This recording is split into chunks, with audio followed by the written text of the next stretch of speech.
Shalom. I'm a little early because I got confused in reference to how to start this whole thing.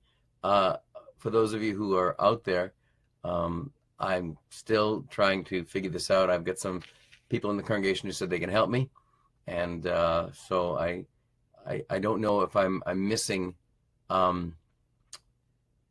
the actual connection or not, if it's going to come up on its own and do its thing. But I just decided to get started anyways, because we only got 3 minutes. For those of you who are new, if we have someone who enters in new and wanders into this, my name is Rabbi Henry Morse. I'm the Messianic Rabbi of Congregation Sha'ar HaShamayim in Stoughton, Massachusetts. This is a Messianic congregation, a congregation of Jews and Gentiles who believe that Yeshua, we call him by his Hebrew name, Jesus, is the Messiah. We believe that the gospel is a Jewish message given by the most Torah observant, most Jewish man that I've ever met or encountered, and that is Jesus, or his Hebrew name, Yeshua. As a matter of fact, I made some shirts for our congregation. On the back of them, the shirts, they say, Jesus, Joseph, and Mary, a nice Jewish family. Can't get more Jewish than that. So we're going to wait till the 7 o'clock hour. I got 2 minutes. I'm looking up at the clock, and we'll start. I'm going to give you a chance to get on and hopefully join us. Tonight we'll be talking about what is commonly known as the Last Supper, and we'll be dealing with the issue of whether or not the Last Supper was an actual Passover Seder. There's a lot of confusion about that, and it's not that hard to clear up. It'll be very easy to clear up. I think I see one person. Who's that one person? I don't know. Well, we'll decide. Oh, it says live, and all right.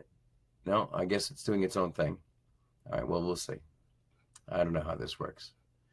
So it says live in 2 minutes and 2 seconds. No, I don't know. We'll figure this out eventually. So we'll be talking about that subject tonight and dealing with it as we're meant to, as we need to understand the Passover itself. So it says that I'm live 2 minutes ago, and hopefully it will be any minute now.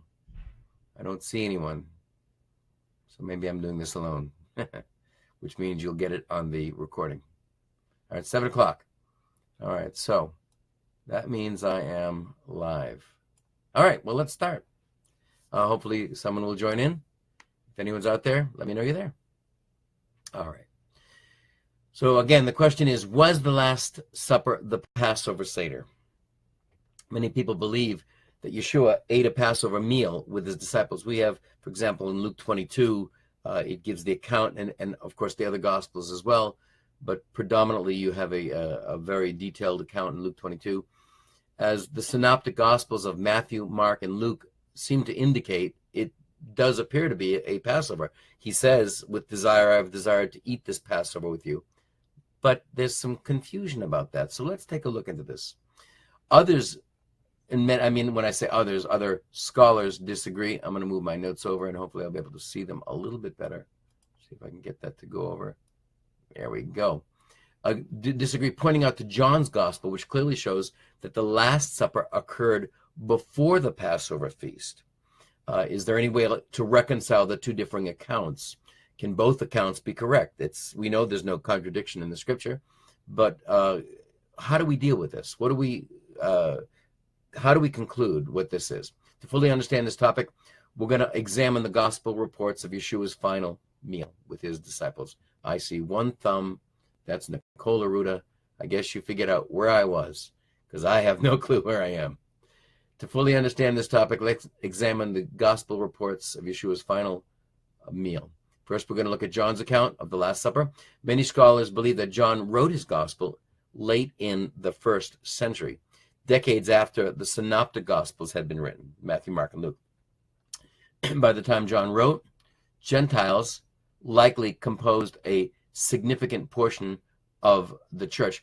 Remember that when we look at the whole idea of Messianic Jews, the first believers, in the world, the entire world, there's only 15 million Jews. We're not like you would consider a world-shattering population. You want to talk about a minority.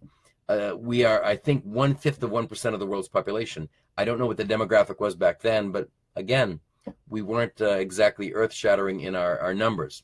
So it didn't take much for the Gentiles to outnumber us when they came into the church, as they started coming in and bringing in with them many customs, many different ideas, Roman customs, etc. This is why Paul deals with some of the issues in Corinthians. So it didn't take long before we started becoming outnumbered, and the body of believers started looking different. It stopped looking Jewish. I call it the dejudification of the gospel. So we see that many Gentiles came in and significantly became a large portion of the body of believers, the church, the kehilat, the community. Probably because the number of Gentile converts in the body of believers, the church, and the anti-Jewish bias that had already begun to take root. John's gospel is different from the synoptic gospels. John went into great lengths to emphasize the Messiah's heritage. You have Matthew and John, which are in their format very, very Jewish in their presentation. Not that Mark and Luke aren't, but you seem to have a lot more Jewish presentation. The style is very much understandable. You can see it in a very Jewish cultural way. So John goes to great lengths to emphasize the Messiah's heritage. He stressed that Yeshua was a Jew who routinely kept all the biblical feasts, all the biblical customs, including the observance of the Lord's commanded feast days. Yeshua had to fulfill those feasts. If he didn't fulfill them, he wouldn't have kept the appointments. These were all prophetic displays of his coming. That's why, again, we said earlier, they were called Moedim, appointed times and seasons. They were appointments that Yeshua kept. These are listed in Leviticus 23. John refers to at least 3 Passovers during the ministry of Yeshua. We have John 2:13, 6:4, 19:14, including his final one. He also mentions the Feast of Tabernacles, known by the Jewish people as Sukkot, in John 7:2. The last day of the Feast of Tabernacles, which the Jewish people called the Hoshana Rabbah, the Great Praise, 7:37, and the Feast of Dedication, commonly known as Hanukkah, or the Festival of Lights, in John 10:22. He celebrated the feasts, plain and simple. Even the minor feasts, those that were not commanded in the scriptures, he celebrated them all to show that he was the fulfillment. And he made claims about himself during these feasts to show that he was the one who fulfilled them. We won't go into all those right now because of time, and I don't want to get off the topic, which I do quite often. I digress. Let's review the beginning of John's account of the Last Supper, which is also found in chapter 13 of his gospel. So we're in John chapter 13, verse 1. Now before the feast, I used to speak English when I was younger, before the feast of Pesach, Passover, Yeshua, knowing that his hour had come, that he would depart out of this world to the Father, having loved his own who were in the world, he loved them to the end. During supper, the devil, Hasatan, having already put into the heart of Judas Iscariot, the son of Shimon Kepher, Simon Peter, to betray him. Yeshua, knowing that the Father had given all things into his hands, and that he had come forth from the Lord and was going back to the Lord, got up from supper, laid aside his garments, and taking a towel, he girded himself. And of course, he washes the disciples' feet. John shows that the Last Supper took place on the same night that Judas Iscariot betrayed Yeshua. John 13:21 through 30. The first verse plainly states that this was before the feast of Pesach or Passover, which lasts for 7 days.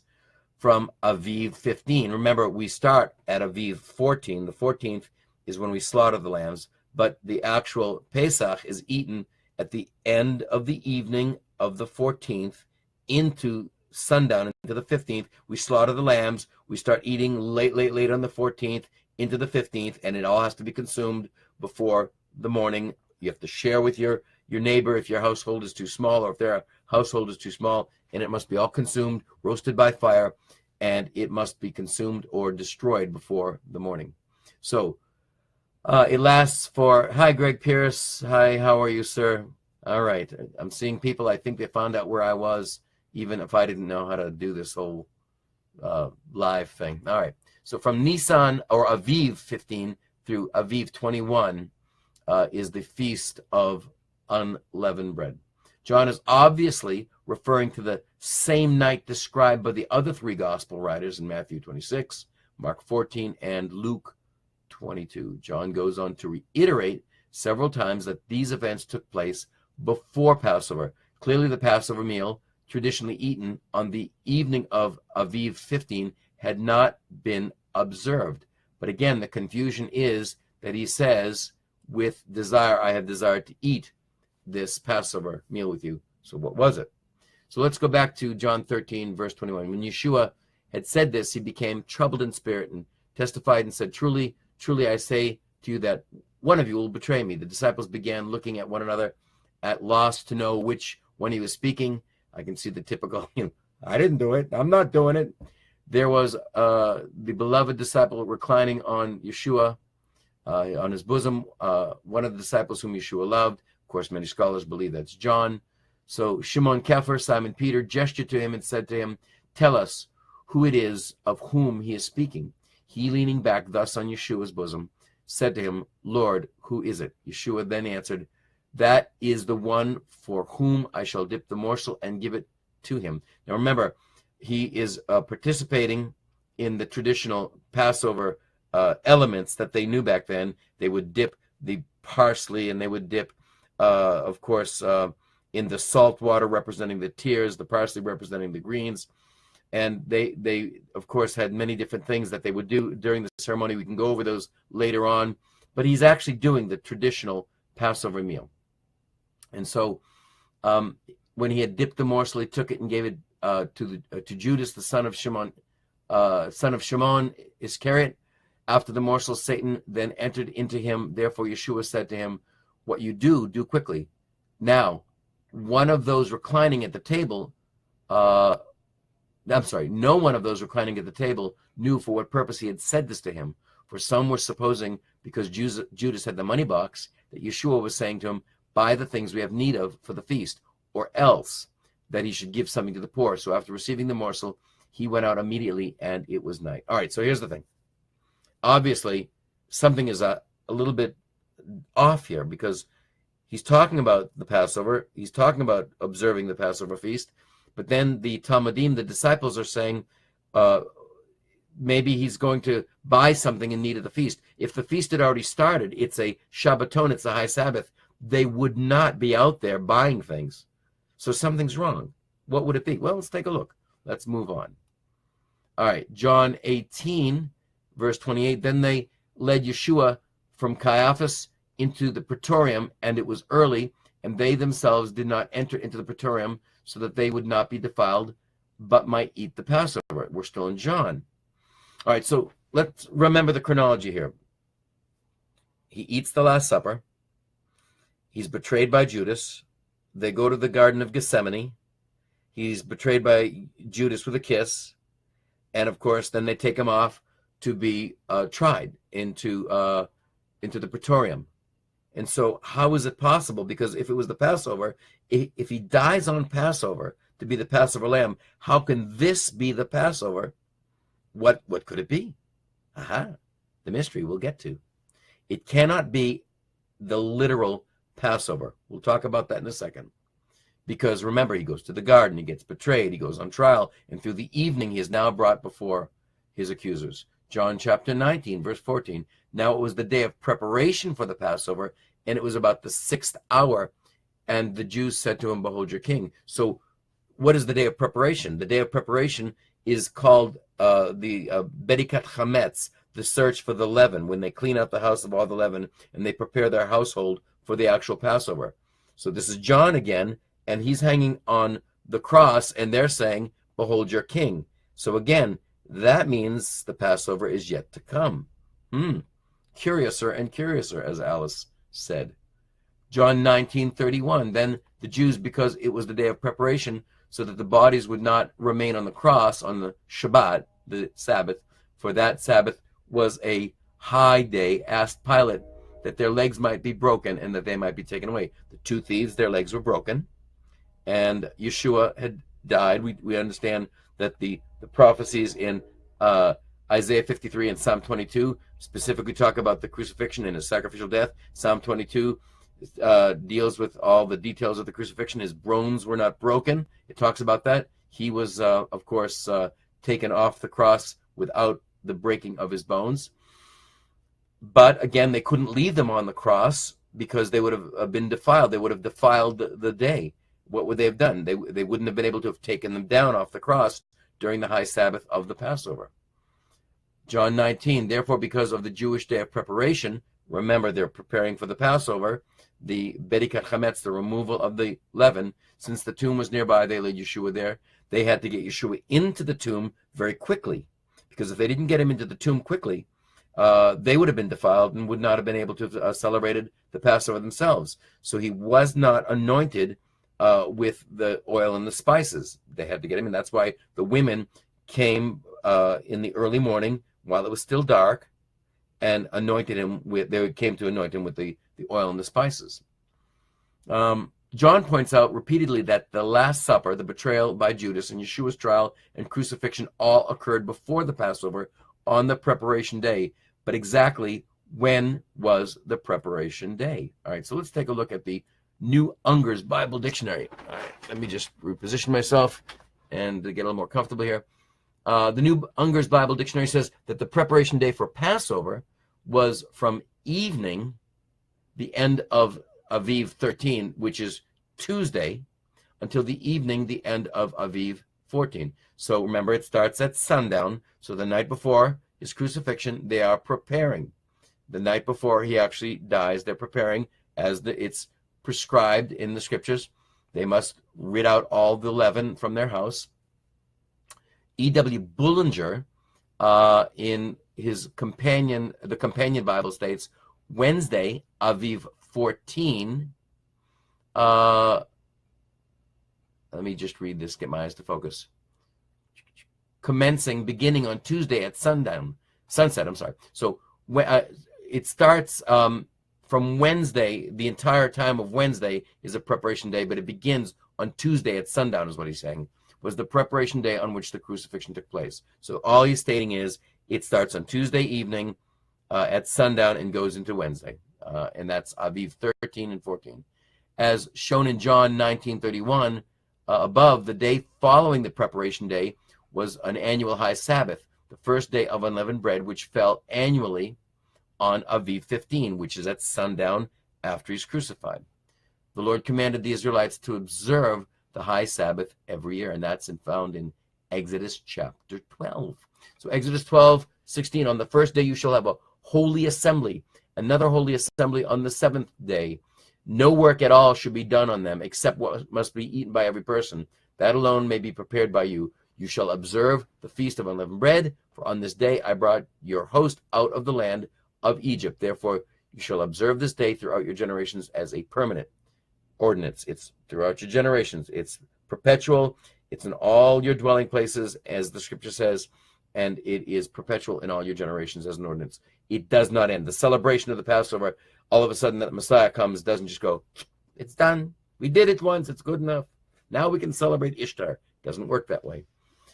So in this case, he says that it'll be a holy assembly. No work should be done except the work that pertains to the holy day itself in the preparation of the meal and the eating of the meal. It is a Shabbaton, a high Sabbath. It is not the weekly Sabbath of Friday, as we said previous. Also in Leviticus 23:6, we're going to examine the accounts of this event recorded by Matthew, Mark, Luke, and the Synoptic Gospels as well, and compare them to John's version. So again, Leviticus 23:6 talks about the being a Shabbaton, and now we're going to go into the events recorded by the Synoptic Gospels.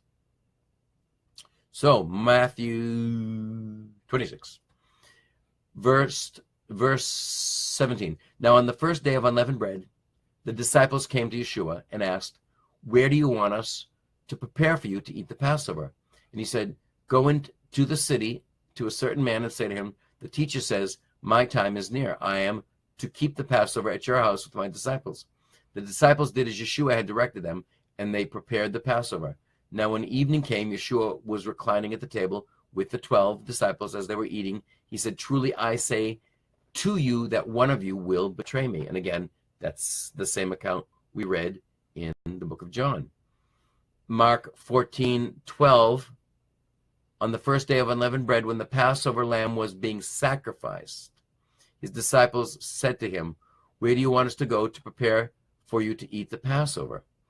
Now remember this, when it says on the first day of unleavened bread, when the Passover lamb was sacrificed, there are no punctuation marks in Greek. There's no punctuation marks in ancient Hebrew either.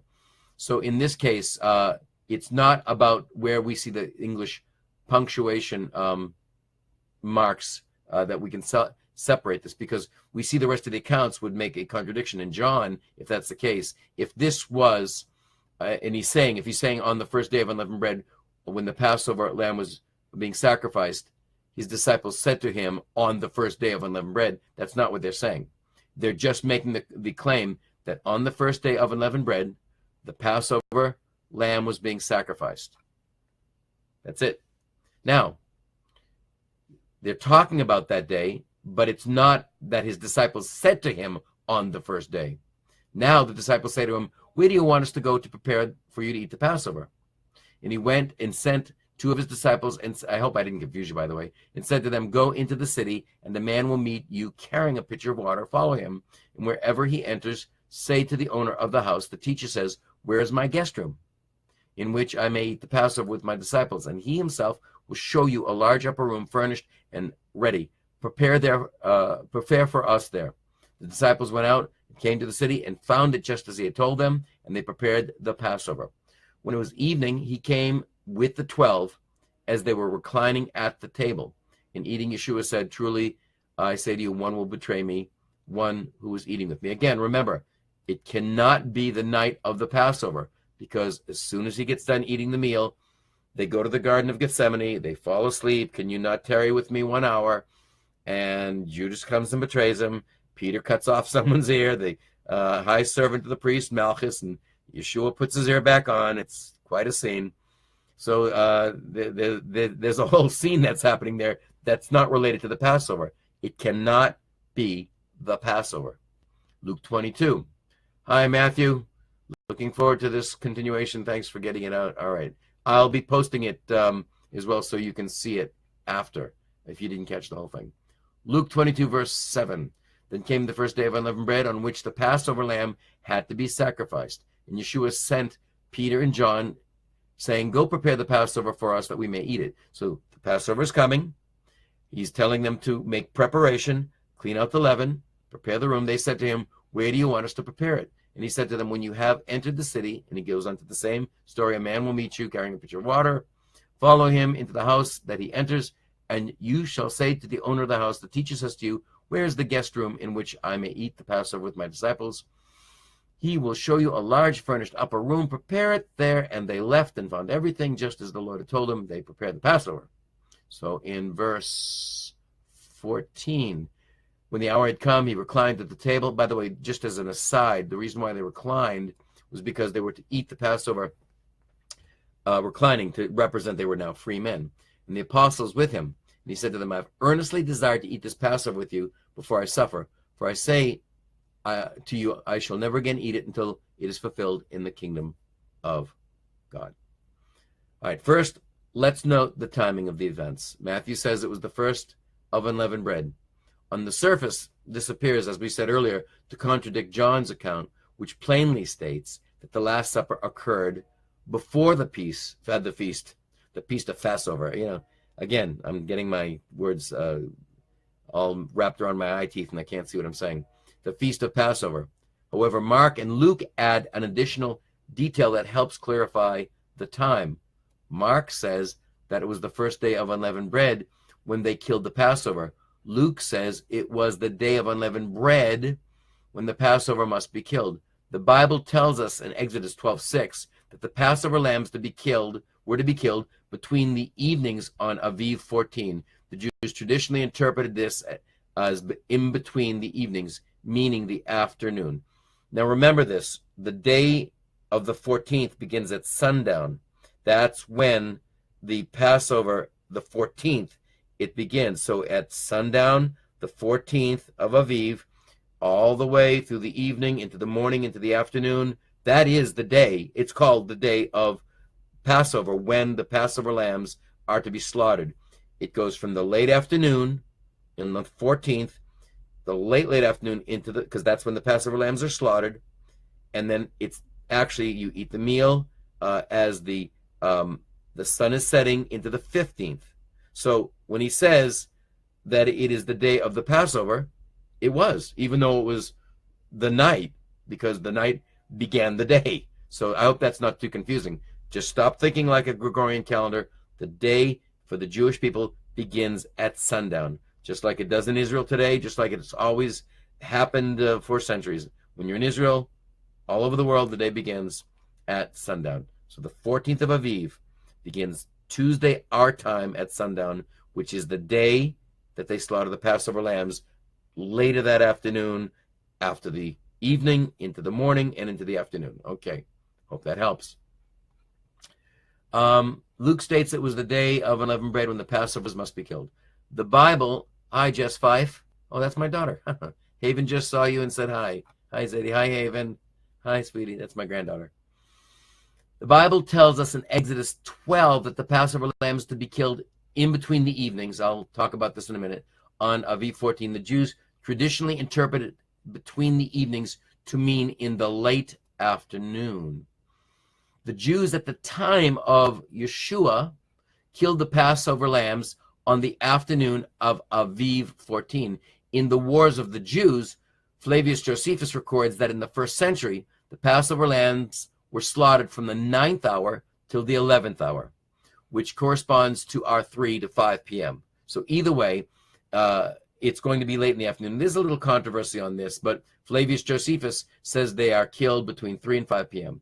Obviously, the day Matthew and Mark call the first day of unleavened bread is the same day that John calls the preparation day. The New Unger's Bible Dictionary says that on the 14th of Aviv was called until the evening. I'm sorry, let me get that right. Says that the 14th of Aviv was called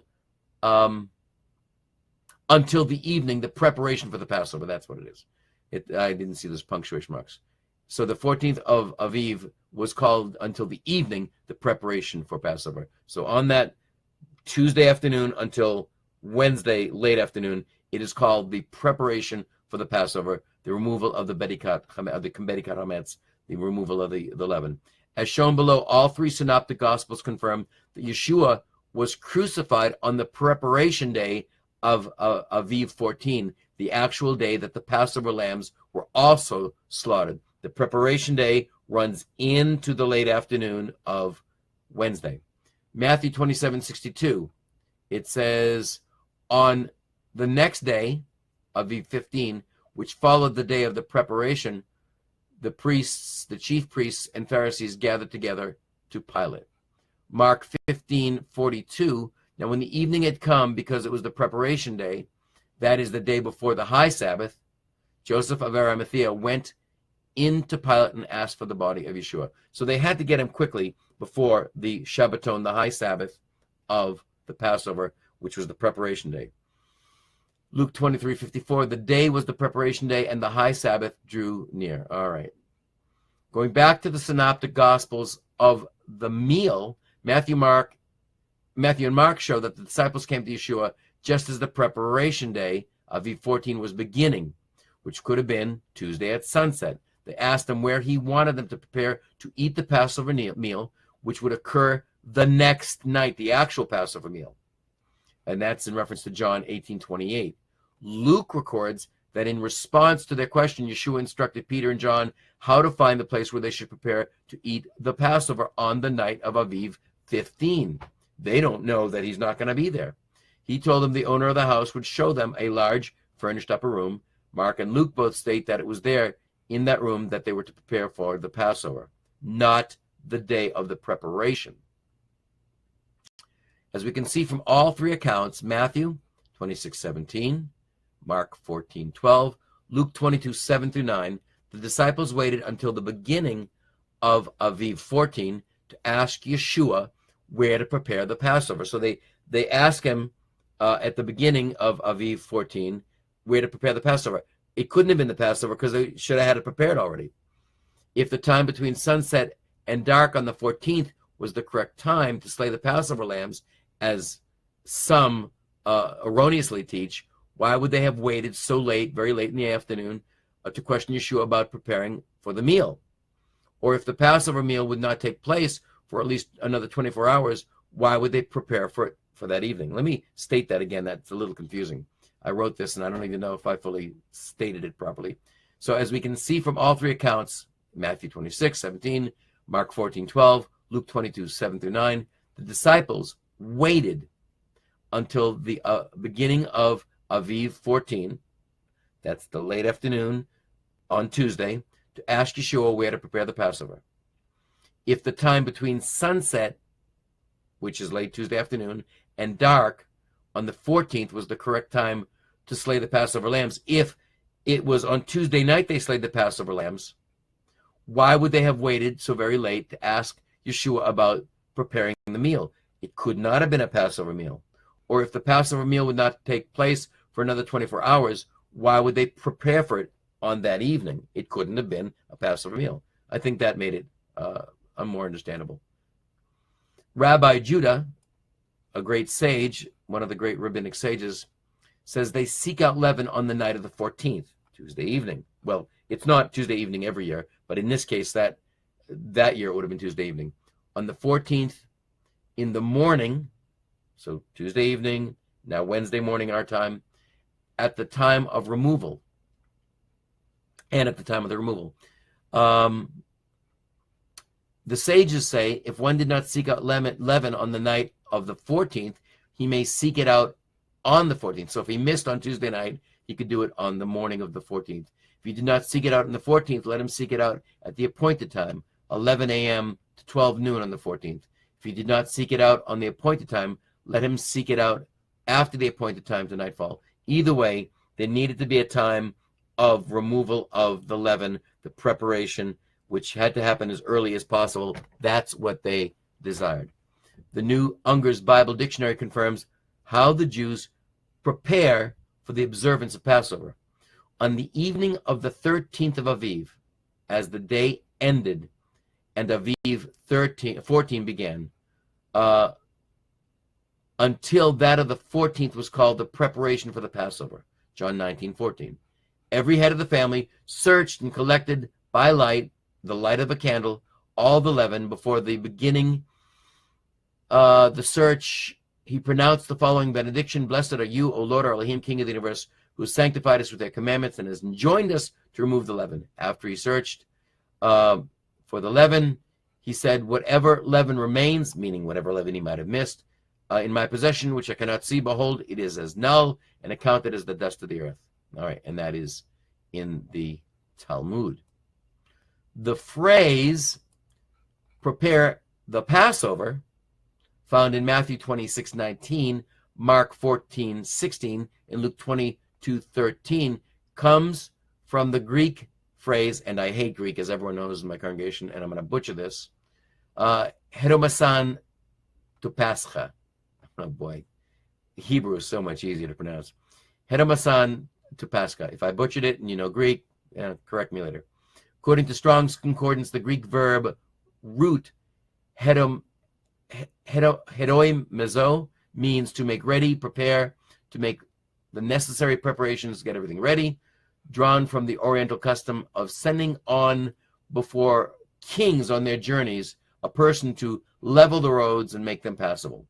Clearly, the reason the disciples questioned Yeshua about where they were going to eat the Passover meal was because the Jewish custom required that the location be prepared by removing the leaven from it on the night of Aviv 14.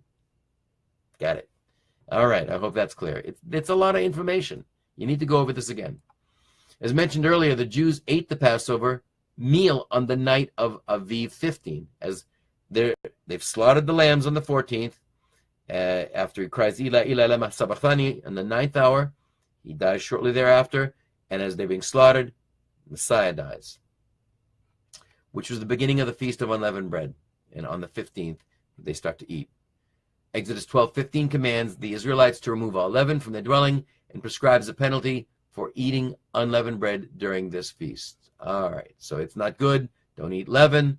I told you not to eat leaven because it represents sin, and you must eat your meal in haste is basically the reason why. When the disciples questioned Yeshua about where they were going to eat the Passover meal the next night, they still didn't fully understand that he would be dead then. They didn't understand that he wasn't going to be with them.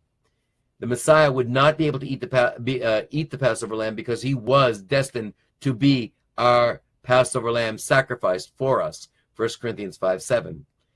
That must have been quite a shock.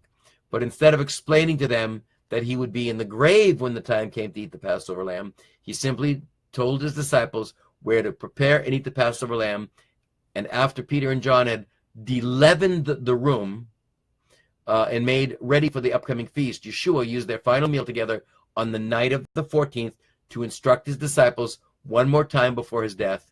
This is known as his teaching Passover. Now, I'll explain that in about a second. There is a specific custom known as the Seudat Mitzvah. It was a teaching meal. So this is his teaching meal. The last meal that Yeshua and his disciples ate together was obviously some type of instructional preparatory meal, not the Passover meal. Jewish scholar David H. Stern writes of this meal, and he knows a little bit more than me. Actually, he knows quite a bit more than me. The Last Supper is considered by most scholars to have been a Passover meal or a Seder. Many Passover themes are deepened, reinforced, and given new levels of meaning by the events of the life of Yeshua, the Messiah, and by his words on this night. However, Joseph Shulam, another scholar, Messianic scholar, has suggested that it may not have been the Seder, but what is known as a Seudat Mitzvah. Hi, Corin. How are you doing there, young lady? The celebratory banquet accompanying the performance of a commandment, such as a wedding or a Brit Milah, which is the circumcision. Now, some of you have heard what's known as a bar mitzvah or a bat mitzvah, a son or daughter of the commandment. I just hit a light and it knocked everything off. Don't mind my feet here. At a bar mitzvah, we have a celebratory meal. The young man steps to his place as a man in the community. He recites the Torah portion and says the blessings, and now is willing and ready to take his place as a man in the community, to read the Torah, to be a man who's accountable to the word and the commandments or the mitzvot. And then they have a celebratory meal, which is also very similar to that. And this is something that happens at a wedding. It happens at a bar mitzvah, a celebratory meal after a monumental event that takes place in the life of the disciples, or the life of someone's disciples, or just someone in a community. All right. Let me get back to, so it's a Seudat Mitzvah, a celebratory banquet accompanying a performance of a commandment, such as a wedding or a Brit Milah, a circumcision. Here's the background for his argument. When a rabbi and his students finished studying a tractate of the Talmud, which is a large portion of the Talmud, there are many different tractates. They're books of the Talmud. They celebrate with a Seudat Mitzvah, also called a Seudat Siuim, a banquet of completion or graduation. The fast of the firstborn, expressing gratitude for the saving of Israel's firstborn sons. This is something that also happens during Pesach. They have a fast commemorating the firstborn, that the firstborn of Israel were saved from the angel of death. From the 10th plague has been prescribed for the day before Pesach, Aviv 14, at least since the Mishnaic or the Talmudic times. When it is necessary to eat a Seudat Mitzvah, this takes precedence over a fast. So the Seudat Mitzvah takes precedence over the fast. With a modicum of foresight, a rabbi can plan to complete the tractate or the teaching on Aviv 14 and thus avoid having to fast. That was a cheat. Doing so is not considered as cheating. All right, so I lied. And in fact, it has become a custom. So they actually do that and make sure that they work that in order so that they don't have to go through the fast, so they can have a celebratory meal. Again, what ends up happening, and what's happening here, is Yeshua is using this, because it's a custom they're very familiar with, as a celebratory meal, and he's teaching them all about Passover and going through every Passover element and now applying these things to himself, so that when they do eat the Passover meal, now they're going to say, aha, this is what he meant when he said these things, when he said, this is my body broken for you. This cup is the cup of the new covenant in my blood. Because they understood very clearly that the cup, the third cup, the cup of redemption, represented the blood of the Lamb that was sacrificed for them. And Yeshua now points to himself, saying that he is that Passover lamb. Of course, Paul in Corinthians talks about that as well in Corinthians chapter 5. And we know very clearly that he's been sacrificed for our sins, and that as a result of it, we have been saved from death. So the tradition of the fast of the firstborn dates, we'll go back to that for a second, at least from the Mishnaic times. But Shulam reasons if it goes back a couple of centuries or more to the time of Yeshua, and if the Seudat Siuim custom applied in the first century, then completing of any course of study, then Yeshua might have arranged to have himself and his Talmudim finish reading a book of the scriptures, the Tanakh, on Aviv 14, or since Yeshua knew he was going to die, he may have regarded it as an appropriate time to complete his disciples' earthly course of study with a banquet. So what's being said there very simply is, this might have been Yeshua's last instructions to his disciples, in that it was his completion, the completion of all that he could teach them while he was alive.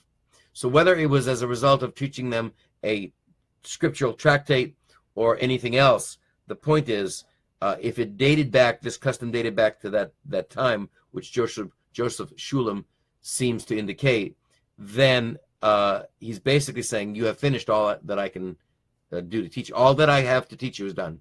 You're done. Your course of study with me is over. Now it's time to understand and apply. And of course, the Spirit, we know John says, Yeshua said that it's expedient that I go away. Unless I go away, the Spirit will not come. Of course, we know the Spirit instructs us in all things. And now he's getting ready to depart from them. He's completed all of his teaching, all he can do. So, what is the Last Supper? Most likely, it is an instructional meal, because we know it can't be a Passover, because we know, again, he goes into the garden. We know that his disciples fall asleep. We know that Judas betrays him. He betrays him with a kiss. We know that the guards come. We know that Peter lops off an ear or two. Actually, only one. And Yeshua puts it back on, and then he is taken away for trial, and the disciples flee.